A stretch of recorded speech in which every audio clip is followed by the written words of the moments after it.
हाम्रो सरस्वती आनन्दज्यूको नातिनी हुनेछ उहाँ।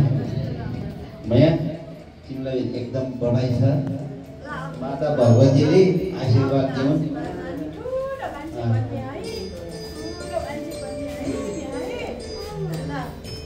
सबैलाई नमस्ते नमस्ते भन।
माता भगवतीले कुसुम म्यामलाई समयको ज्ञान दियोस् भन्ने म चाहन्छु।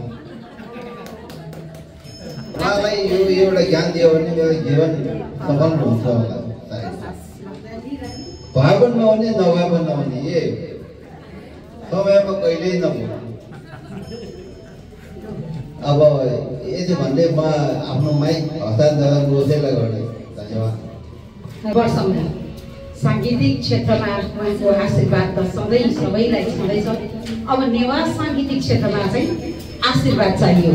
ज्ञानुराना दिदी स्वर्गीय निकै नै नाम चल्नुभएका लोकप्रिय गायक धर्मराज थापाको सुपुत्री हुनुहुन्छ र ज्ञानुराना दिदीलाई रेडियो नेपालमा हामी सानसानो हुँदाखेरि उहाँलाई हामीले पायौँ, उहाँको माया पायौँ, निर्देशन पायौँ, गाइडेसन पायौँ, गाली पनि पायौँ। तर दिदी सधैँ नै नर्मिली, रसिली, हँसिली अनि सधैँ ज्ञानु, नामै ज्ञानु धर्मराज दाइले जुन नाम राखिदिनु भएको छ, सधैँ ज्ञानी हुने हुनाले नै होला सायद मलाई ज्ञानी भन्दा भन्दै ज्ञानु मायाले बोलाउने नाममा पर्नु भएको।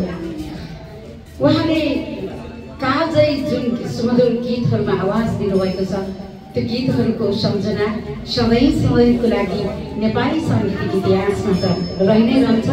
अब नेवा साङ्गीतिक क्षमा पनि यो फराकिलो दायरामा उहाँले अवश्य पनि बागमती भाइको शब्द रचना, साहित्यकार तथा वाङ्मयविद पवा साइली दाइको रचना लेखहरूमा आधारित विभिन्न गीत सङ्गीतहरूमा उहाँले हामीलाई साथ दिने हुनेछ भन्ने हामीले आशा गरेका छौँ।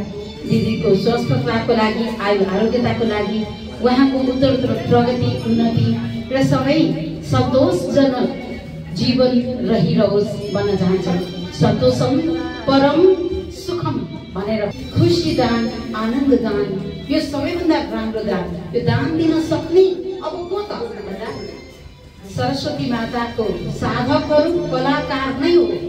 संसारलाई चिने पनि नचिने पनि शत्रु भए पनि मित्र भए पनि आनन्द दान खुसी दान भावको भित्री हृदयको अन्तर आत्माको केन्द्र बिन्दुमा आनन्द प्रस्फुटन गर्ने भनेको सङ्गीत र कला र नृत्यको रसस्वादन गरेपछि श्रवण गरेपछि मात्रै हो।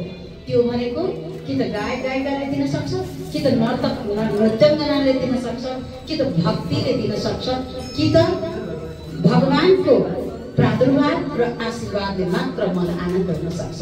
नत्र भौतिक संसारमा तपाईँ हामीले जति जे किने पनि हामीलाई ठुक्दै हुँदैन।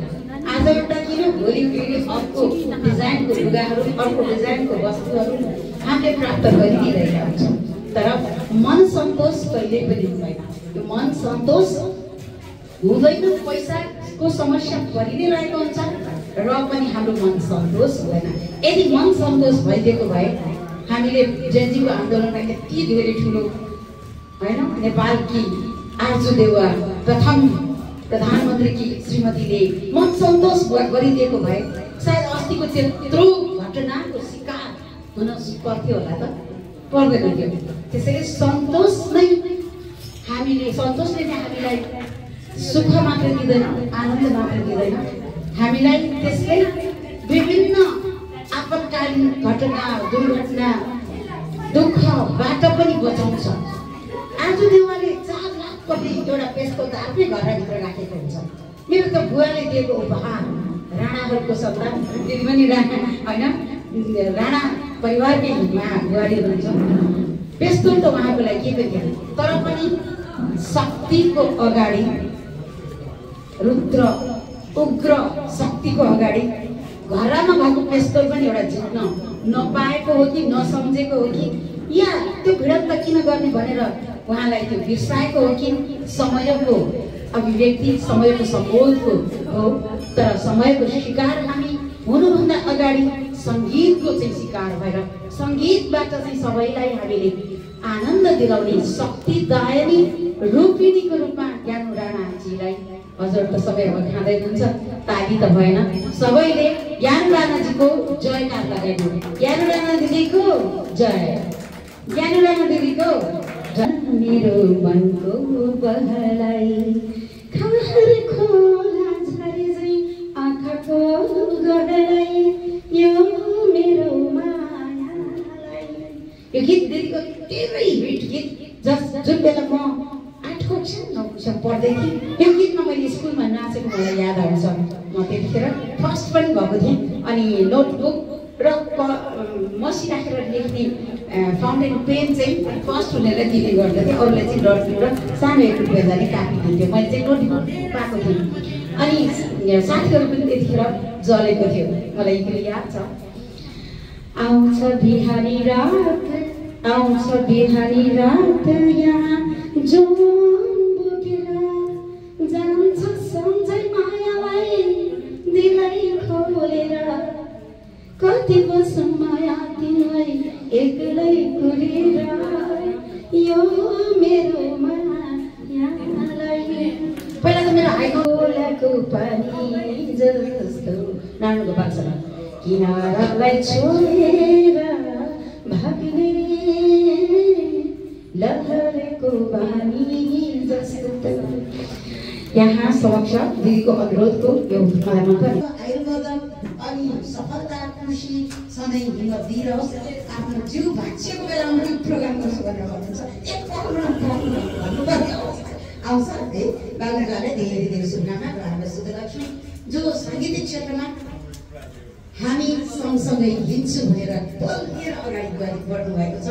कम्पन काटेर आफ्नो जिउलाई कम्पनका साथ सङ्गीतमा मिसाउने त्यो काट्नेवाला तान्त्रिक शक्ति भएकोहरू भन्दा पनि यो मेरुदण्डभित्रको कम्पन मैले उसको थाहा छ। किन यति राम्रो राम्रो शब्दकार रचनाकार सङ्गीतकारको उसले उपहारहरू पाइसक्यो। अझै आदरणीय वरिष्ठ गायिका ज्ञानु राणाजीलाई नमन गर्न चाहन्छु।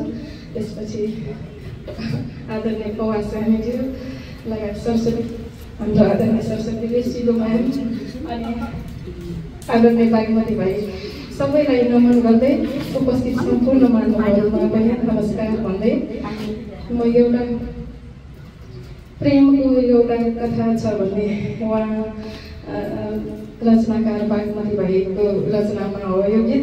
मैले 5 वर्ष कति वर्ष भयो होला कहिले गरेँ, आजसम्म गाएको छैन। हजुरले सुन्ने भन्नुभएको भएर मैले कोसिस गर्न लाग्छु, तर यसमा चाहिँ शब्दहरू नै बिर्सिसकेँ मैले। तर पनि म कति आउँछ त्यति गाउँछु। हस्।